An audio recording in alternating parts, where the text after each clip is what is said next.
Il y a vraiment un enjeu, est-ce que tous les acteurs soient embarqués dans l'adaptation au changement climatique et que ça devienne vraiment une manière de structurer et de prendre les décisions. Et donc pour ça, justement, il faut que ça aille au-delà de la puissance publique et de la sphère étatique. Alors c'est à ça que doit servir un plan national d'adaptation au changement climatique, comme le PNAC 3. L'enjeu, c'est d'être capable de mobiliser tous les acteurs, donc y compris les entreprises. C'est ce qui était prévu notamment pour certaines entreprises et opérateurs d'importance vitale dans le PNAC 3, donc notamment pour les transports, l'énergie et les télécoms.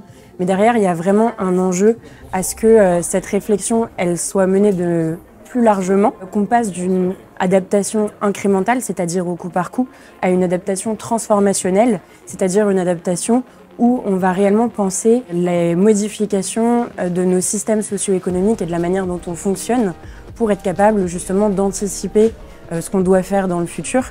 Et donc ça, c'est des transformations qui doivent se penser au niveau des secteurs et pas dans chaque entreprise en particulier.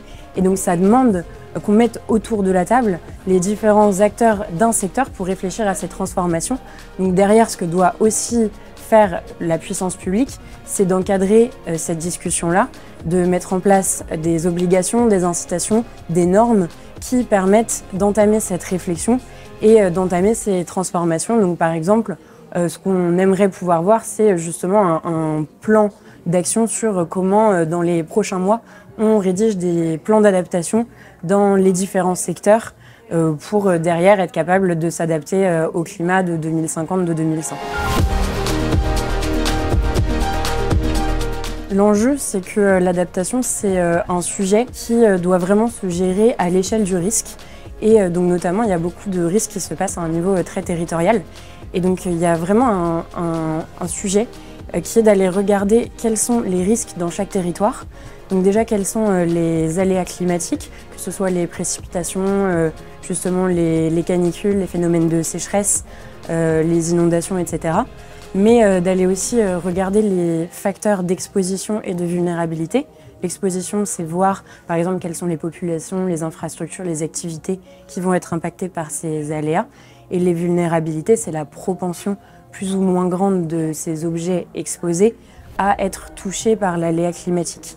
Et donc, en termes de gouvernance territoriale, l'enjeu, justement, c'est d'être capable de prendre des décisions à l'échelle du risque et donc à nouveau de mettre autour de la table les différents acteurs dans un territoire concerné par un risque ou concerné par un enjeu en particulier dans un secteur pour prendre les décisions, parce que derrière, quand on est capable d'estimer les risques futurs, se pose la question de comment on fait pour s'y adapter, donc quels sont les objectifs d'adaptation qu'on se pose en commun, et donc ça c'est une discussion qui doit avoir lieu au niveau territorial, et quels sont les chemins qu'on va prendre pour s'adapter. Donc à nouveau, si on veut que ces chemins-là ils soient désirables, ils soient souhaitables, il faut aussi pouvoir mettre dans la discussion les populations, la société civile, au-delà des différents acteurs d'un secteur, et que ce soit les acteurs économiques, mais aussi les acteurs publics.